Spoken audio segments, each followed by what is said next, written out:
Good morning, everybody. Auronnj here with another Final Fantasy VII EverCrisis video, and today we're going to talk about the combat system in this game. What's it like? Is it fun? Is it challenging? I'm going to give you a general overview of the combat system, how it works, so if you didn't get into the beta, you can see what one of the most important parts of this game is like and get an idea if this is the kind of game for you.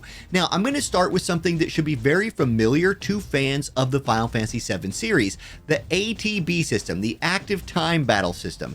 This essentially acts as a skill point generating system in this game. All of the characters in your group will auto attack every time they have a chance to auto attack. So unlike original Final Fantasy VII, where just regular attack was an option in your menus, all of the characters in your group will continuously regularly attack whenever their timer is up to do another auto attack. However, the ATB system exists to generate skill points for you. Now, skill points will let you use, guess what? Your skills. And your skills you acquire from the weapons you equip and the materia you equip. If you equip fire type materia, you will have fire type magic. Every weapon has different skills attached to it. This is how you can take your characters and build them down different build paths. That's a whole nother video. Just know the ATB system will constantly be regenerating skill points. You will spend those skill points to unleash skills, and that's how it works. It's not hard to understand,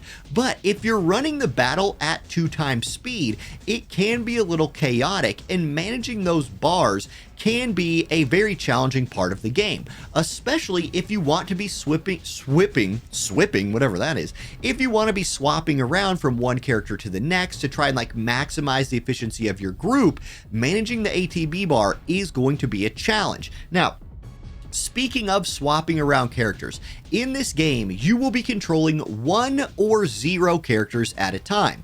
When I say 0, what I mean is there is a full auto battle function. You can turn that on and just let the AI run your team. This is a very useful feature to have in the game. Even if it's not something that you think you want, there is going to be farming in this game, and having to manually grind out all the farming would be tedious at best. So letting the AI handle that is a wonderful thing. But in those hard fights, in those boss fights, you're going to want to manually have control. You control one character at a time, and you are allowed to switch that character at any given time.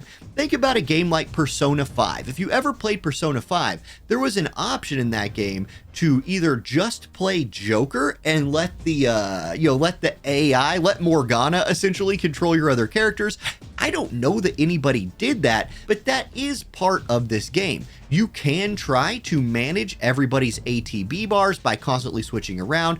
That seems like a lot of work. It seems like something that if you were playing on a phone, do your thumbs have that kind of dexterity? We'll have to see. Maybe later this will come out on PC or the Google Play Store on Windows, or people have played on emulator, and you can set up hotkeys. All of that could help, but just know you control one character at a time, and you can freely switch between the characters at any time. Okay. Double speed is a thing in this game. You will have access to the double speed function straight from the get-go. This is wonderful. Some games, even Square Enix games in the past, have hidden that double speed feature behind a paywall where you had to reach a certain royal rank in the game or a certain premium rank in the game to unlock double speed. Not here. You get it straight from the start. However, I do want to mention double speed in boss fights is a recipe for disaster potentially.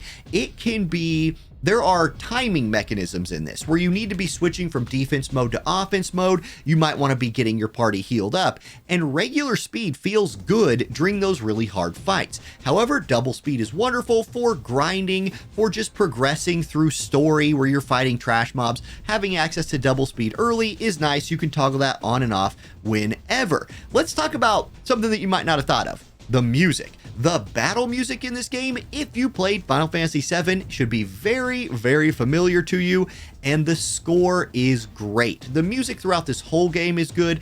In the combat screens, in the combat system, that's no exception. The music gets an A++ all throughout the game so far, in my opinion. Okay. Another thing you can do, in the fights where there are multiple enemies, you can click on a specific enemy to have your team focus that enemy down. This is very useful. It is a way of kind of controlling or helping to control your AI controlled teammates. If you just want to play Cloud, but say you're running Cloud, Aerith, Tifa, like I'm running right now, and you want Aerith and Tifa helping you focus down the boss or focus down the ads, you can switch their targeting around by just clicking on whoever you want them to target. That's very useful, a nice feature in the game. Okay, elemental weaknesses. Every mob that I've seen so far is either weak to certain elements or weak to physical type damage or magic type damage. There is an elemental weakness system in this game. We obviously are not going to be getting to end game, whatever that might mean. If I have another thing, I did air quotes in front of my face if you couldn't see that. We're not going to be getting to end game during the beta. It's blocking how far we can get like betas will do, but I feel like elemental weakness will be a very important part of this combat system as we get to that in-game part. You can definitely manipulate which element your character is playing with by swapping their gear and their materia around, so there won't necessarily be units that you have to run on a certain element, I don't think. But just know that elemental weaknesses are a part of the game, and you can give your characters access to different elements through materia and weapons that you equip on them. Okay, the breaking system. There is a breaking system in this game. If you played a game like Honkai Star Rail, which is a true turn-based combat game that Hoyo put out a few months ago, maybe like 3 or 4, I don't know, a long time ago now, there's a break system in that game. Every mob in that game has a break bar. That's not how it works in Final Fantasy VII Ever Crisis.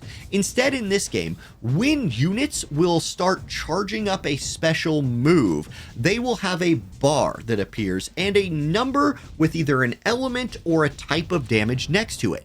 For example, in the video you're watching, the mobs, these 3rd grade soldier mobs, are trying to hit me with a big AoE ice damage spell.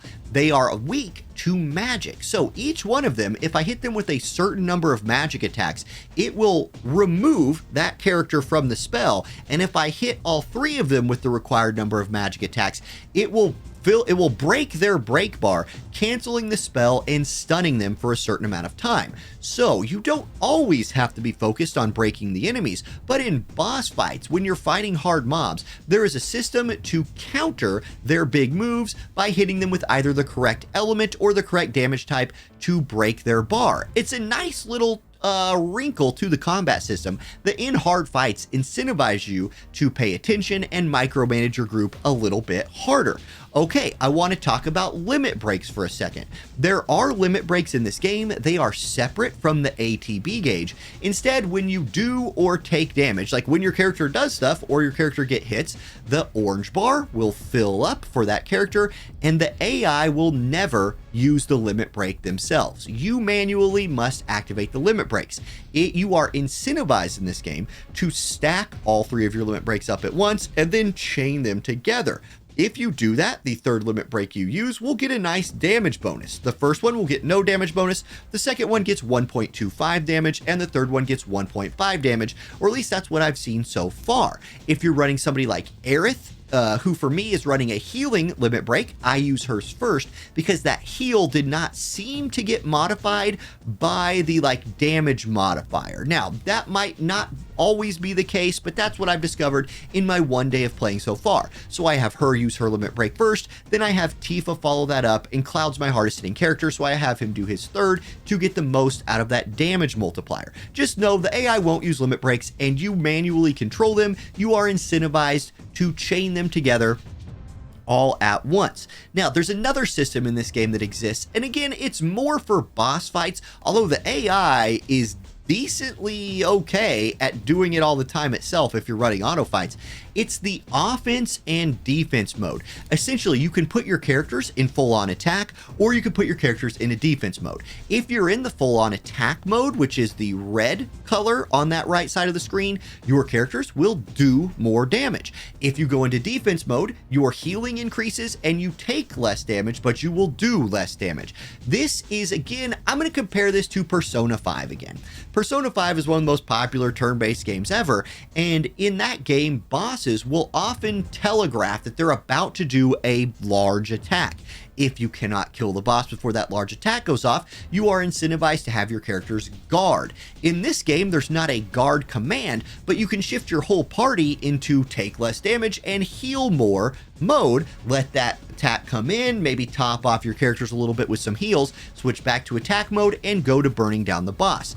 Is it super complicated? No, but it is another wrinkle in combat that you need to pay attention to, you know, get the most out of your team, and that's fun. It is fun. And I think if I was going to wrap this video up, like the basics of combat here, it's fun. The combat is very enjoyable. There are two forms of combat. There's the, I'm gonna call it the classic gacha game form, where your team is just beating up trash mobs and you're collecting experience materials and all of that. That works just fine. If that didn't work just fine and it's 2023, the game would have a problem. But really, what we're asking here is, are boss fights fun? Is the manual combat fun? Yes, it is. It feels like a Final Fantasy game with the ATB bar, but it also feels like its own unique thing because materia works differently than it did in Final Fantasy VII. The weapon system is obviously a lot different since it's like tied to the gacha and it, you know, changes a lot of things. It's not Final Fantasy VII combat. It is something else, but it has a lot of elements of old Final Fantasy VII combat, and I think Final Fantasy fans will enjoy the combat system. So there you go, guys. That's my little breakdown of combat in Final Fantasy VII Ever Crisis. Hey, if you're new to the channel from this game and you like this content, a lot more Ever Crisis stuff coming out throughout this beta leading up to launch, and then once the game launches, you know we're going to hit this thing hard. So like, subscribe, all of that stuff that I always forget to say at the end of my videos. Thank you guys for watching. Have a wonderful day, and I'll catch you next time. Peace.